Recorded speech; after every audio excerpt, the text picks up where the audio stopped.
Primeiro livro das Crônicas, capítulo 1, versículo de número 1 também, graças a Deus. Segundo livro das Crônicas, como eu disse também, inclusive. Não é? Como eu falei.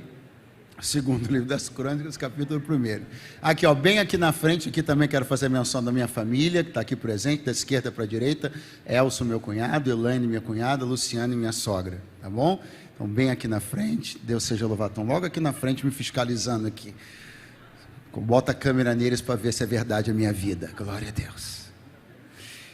Está escrito: e Salomão, filho de Davi, fortaleceu-se no seu reino.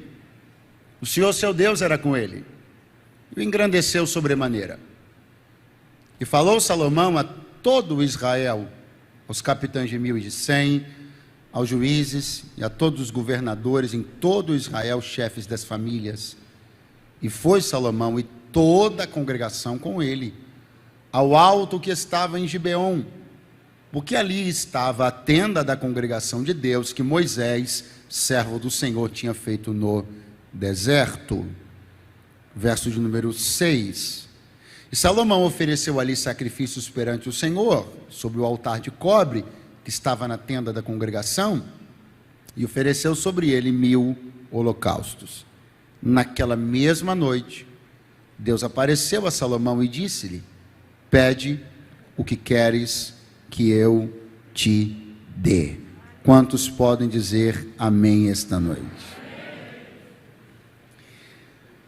Salomão é certamente um dos grandes nomes da Bíblia, e um nome que excede, que transborda as páginas da Bíblia e alcança e atinge uma expressão de natureza universal. Não é, portanto, apenas uma questão bíblica, não é uma questão apenas da cultura judaico-cristã. A reverência, o respeito, a consideração, a pessoa de Salomão e a todos os seus feitos e tudo aquilo que envolve sua vida e seu reinado, é reconhecida de maneira universal, independentemente da cultura. Inclusive, nas próprias páginas da Bíblia, há uma prova, uma pequena prova disso. Nos dias de Salomão, uma poderosa rainha estrangeira foi até o palácio para ver de perto aquilo que ela ouvia lá de onde ela morava. E lembre-se, claro, que nós não estamos falando de tempos onde as informações circulavam com tanta velocidade, nem com tanta extensão. Portanto, falar de Salomão é falar de alguém que tem sua importância comprovada para além das páginas da Bíblia, para além da cultura judaico-cristã. Falar de Salomão é falar de um homem notável na história universal. Quantos me ouvem bem, digam amém. Amém. Ok. Agora, considere que Salomão, lembrando a uns, informando a outros, Salomão é filho do rei Davi. E eu imagino o quão desafiador isso já se consiste. Porque você imagina o que é você ser filho e você suceder alguém como Davi. O desafio de Salomão, naturalmente, começa dentro da sua própria casa. O desafio de Salomão começa porque a sombra do que seu pai foi é uma sombra grandiosa. E para se destacar dentro do cenário de um antecessor da grandeza de Davi, isso já se torna uma coisa bastante difícil. Mas o Senhor era com Salomão. Isso está escrito no versículo que nós lemos. Deus o enalteceu, o exaltou grandemente. E Salomão rompeu. Rompeu em feitos extraordinários. Rompeu num reino bem-sucedido em todos os aspectos possíveis e imagináveis. Rompeu num reino de grandeza, de tamanha grandeza. E eu gravei um vídeo esses dias, até falei sobre isso, que até os escudos da guarda de Salomão eram de ouro. Ouro no reino de Salomão era coisa assim que você via em todo canto, em todo lugar. Então é alguém, portanto, que rompe em diversas áreas, rompe em tantas áreas, e deixa para nós um exemplo.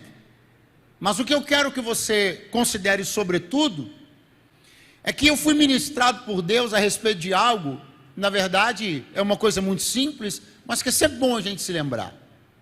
Às vezes a gente observa alguém num lugar assim muito alto, às vezes a gente vê alguém que conquistou coisas muito relevantes, às vezes a gente tem até que fazer assim para tentar enxergar alguém de tão alto que está. Só que esse ponto, o ponto onde as coisas já aconteceram, o ponto onde as coisas já romperam, onde as pessoas já romperam, esse ponto diz muito, mas não diz tudo. O início, na verdade, é muito mais elucidativo. Observar o início da jornada das pessoas que romperam é a maneira mais eficiente de entender essa escalada, essa jornada, esse caminho. Porque, naturalmente, as pessoas não nascem no topo, elas percorrem uma escala ascendente até lá. Romper significa, portanto, ou para romper, é importante, portanto, avaliar os começos daqueles que romperam. Porque os começos daqueles que romperam são um atestado, são uma maneira de eu entender o que eu também posso fazer. Como eu também posso proceder para também romper como tantos outros romperam. Pastor, qual é o seu convite desta noite? O meu convite desta noite é que nós façamos uma radiografia do começo de Salomão. Meu convite essa noite é que nós radiografemos, dissequemos o começo de Salomão. Analisemos, observemos esses primeiros movimentos. Porque são esses primeiros movimentos registrados no capítulo 1 do segundo livro das Crônicas que vão nos fazer entender como ele chegou lá. E como nós, em nome de Jesus, alguém já levantou a mão, também vamos chegar. Eu preciso dizer a você que há um caráter em Salomão muito interessante, muito poderoso. Há algo em Salomão muito interessante e poderoso. Salomão foi um realizador. Diga comigo, realizador. Muito fraco. O que ele foi? Se a melhor palavra em relação ao templo, o templo de Jerusalém, se em relação ao templo de Jerusalém, a melhor palavra que define Salomão é realizador, a melhor palavra que define Davi, que antecedeu Salomão, é idealizador. Repito, em relação ao templo de Jerusalém, a maior construção que ocorreu naqueles dias de responsabilidade de Salomão sobre esse templo, a melhor palavra que define a relação de Salomão com essa construção é realizador. E a melhor palavra que define a relação de Davi, antecessor de Salomão, para com este templo é idealizador. Portanto, quem é Salomão? Idealizador. Melhor, quem é Salomão? Realizador. Do quê? Do que alguém antes dele só idealizou. Eu quero que você creia nesta noite que nós receberemos de Deus a capacidade, o poder, a força. Nós receberemos de Deus o privilégio, a honra. Nós receberemos de Deus a graça, o poder. Para quê?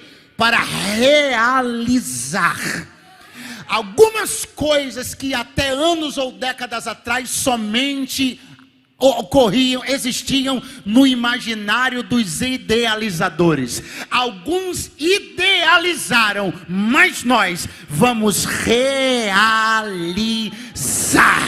Enquanto alguém já está de mãos erguidas, aí vai uma palavra de Deus. O que seus pais somente idealizaram, você vai realizar.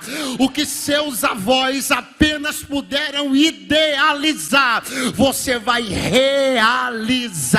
Aquilo que estava apenas numa conversa de família, no almoço de domingo de uma casa simples, há 20 anos atrás se parecia inexequível, você vai realizar. Aleluia.